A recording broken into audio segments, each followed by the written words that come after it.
Life style భవన యజమానిని మోసం చేసిన బురడి బాబాతో మరో ముగ్గురిని అదుపులోకి తీసుకున్న టాస్క్ ఫోర్స్ పోలీసులు రహస్య ప్రాంతంలో ప్రశ్నిస్తున్నారు. దీనిపై మరింత సమాచారం కరెస్పాండెంట్ రమేష్ నుండి తెలుసుకుందాం. రమేష్, శివను ఎక్కడ ప్రశ్నిస్తున్నారు? మీడియా ముందుకు తీసుకొచ్చే అవకాశం ఉందా?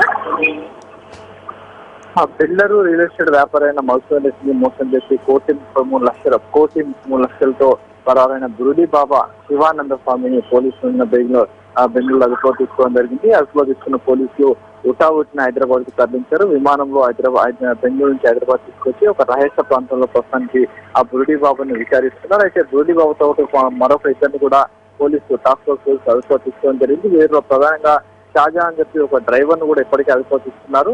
అయితే కేసు జరిగిన 24 గంటల లోపల కేసును ఛేదించడం జరిగింది. దీనికి సంబంధించి మొత్తానికి ₹1.33 లక్షల నగదును కూడా టాస్క్ ఫోర్స్ పోలీసులు స్వాధీనం చేస్తున్నారు. మరోవైపు బెంగళూరు శివారు ప్రాంతంలోని శివానంద స్వామికి సంబంధించిన బంధువుల ఇంట్లో ఈ బురుడి బాబా ఆశ్రయం పొందాడు. దీనికి సంబంధించి పోలీసులు ఆ ఇంటిపై దాడి చేసి అక్కడ ఉన్న డబ్బుతో పాటు శివానంద స్వామి బాబాని అదుపులో తీసుకున్నారు. రాత్రి ఇక్కడ బెంగళూరు నుంచి హైదరాబాద్ తీసుకొచ్చి ఇక్కడ విచారిస్తున్నారు. ప్రధానంగా ఎక్కడెక్కడ ఎన్నిసార్లు మోసం చేశాడు, ఎవరెవరు మోసం చేశారు అన్న విషయాన్ని కూడా తెలుసుకుంటారు. మరోవైపు మధుసూదన్ రెడ్డికి ఎప్పటి నుంచి పరిచయం, ఇతన్ని మోసానికి సంబంధించిన వివరాలు కావచ్చు, తర్వాత ఇక్కడి నుంచి ఎలా పారిపోయాడు, ఏ విధంగా పారిపోయారు, తర్వాత 1.5 లక్షల డబ్బుని ₹3 లక్షలు ఏ విధంగా చేశారు అన్న విషయాలు అన్నింటినీ మీరు కూడా పూర్తిగా విచారించి అన్ని వివరాలు కూడా టాస్క్ ఫోర్స్ అధికారులు తెలుసుకుంటున్నారు. అయితే ఇవాళ సాయంత్రంలోగా ఈ బురుడి బాబాని మీడియా ముందుకు హాజరుపరిచే కూడా అవకాశం కనబడుతుంది. Right Ramesh, thank you.